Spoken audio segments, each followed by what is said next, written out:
We have reports about the fumaroles seen at the summit of the Damavand volcano, which is the highest volcano in the Europe and Asia. It's 5.5 kilometers and more, around 150 meters more than that. And today they have been observing fumaroles degassing at the summit of the volcano. This is less than 24 hours after the earthquakes in the nearby area where the fault line actually is related to this comes and is covered by the recent lavas from this volcano. Of course, the last time it erupted was around 7,000 years ago, but this was enough to cover part of that fault line, make it invisible. And this fault line is now having several earthquakes. Of course, there are geophysical stations at this area, seismograms and everything is available. We have a 10-year trend showing that where the location of these earthquakes are. And we can show you that this is the location of the Damavand volcano near Tehran, the capital of Iran in the southwest Asia. And this is the location of the fault line. This is the location of the Damavand volcano. The location of this earthquake was on the Talegan thrust fault. These are the fault lines created by the pushing of the Africa and Arabia against Eurasia, pushing up, creating huge mountains. You can see that the Talegan fault line, I mark it for you here, and this is Damavand itself. And the Talegan fault line is here, and it's truncated by the Damavand volcano's lavas, which is around 7,000 years ago. The last eruption, of course, fumarole activity existed. We are talking about the very high mountains. Thrust fault lines in this area created something like Azadkooh, that you see the image of it here, pushing up the rocks vertically, almost 4,000 meters. This is more than 4,000 meters. Many summits are there around that or above. And in these areas in Asia, we are talking grand scale of everything is bigger than what we are used to see in the rest of the world. And Alborz Mountains of Iran, you can see here. And the summit, the highest summit in this area, the highest peak in the Eurasia, which is the Damavand, is one of those grand scale volcanic areas. And you can see that here. It is created, of course, I have a video about it, but by the delamination. It's close to the capital, Tehran, capital of the Iran, Tehran. You see all kind of lenticular clouds. The scale of this volcano, I'm trying to show you to here. That yellow dot, you saw that was one of the volcanoes in the Reinis Peninsula of Iceland. The orange one is Sakurajima.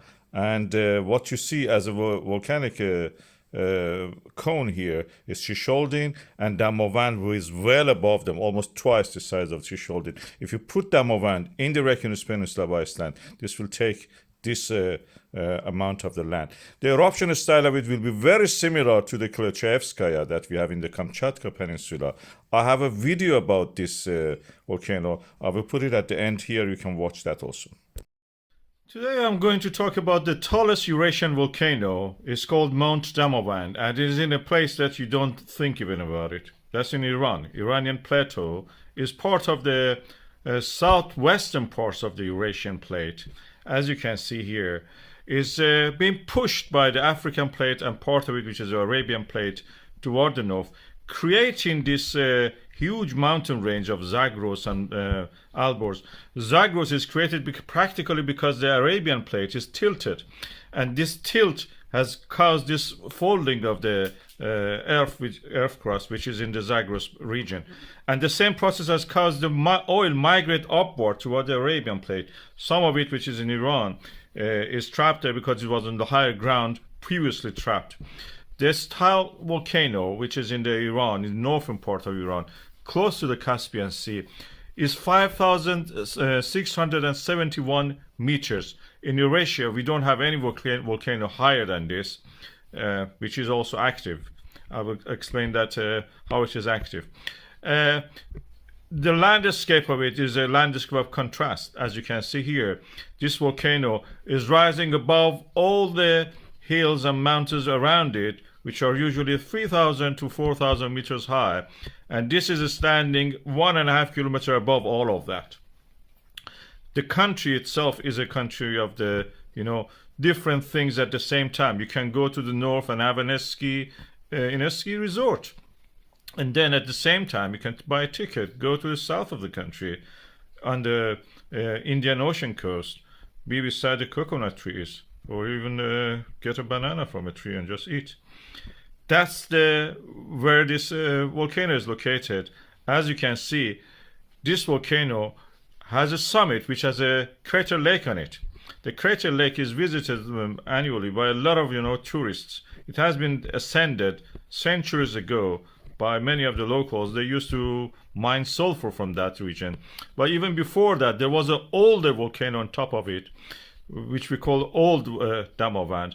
The Old Damavand was blown up in a super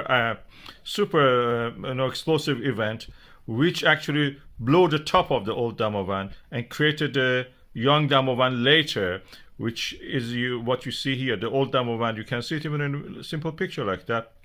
The Old Damavand is under the yellow line, and the new Damavand is on top of it. This tilting of the plate has caused something fascinating happening to that region of the Alborz Mountain. We call it delamination. You can see it in the metal work. It's easy when you press a metal under a stress, it will form laminations.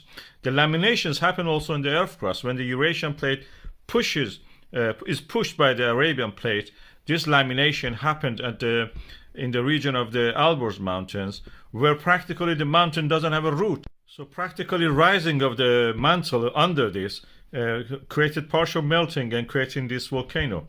This is the place in mythology of the Iranian people that the tyrant Azidehak, which literally means dragon, is a kind of a figure like the Dracula. Imagine that, such a ruler it was in the past, and it is chained in that volcano. And when he sets free himself, the volcano will erupt. That will be the end of the world, according to the mythology of the Iranian people. The volcano is yet active in that sense, and as I mentioned, people extract sulfur from there in the past. And it may awaken eventually, because we know that there is fumarole activity there. And who knows, one day we may wake up and hear that Azidehak is free, the dragon is freed himself, and the mountain has erupted. Tallest volcano in the Eurasian continent.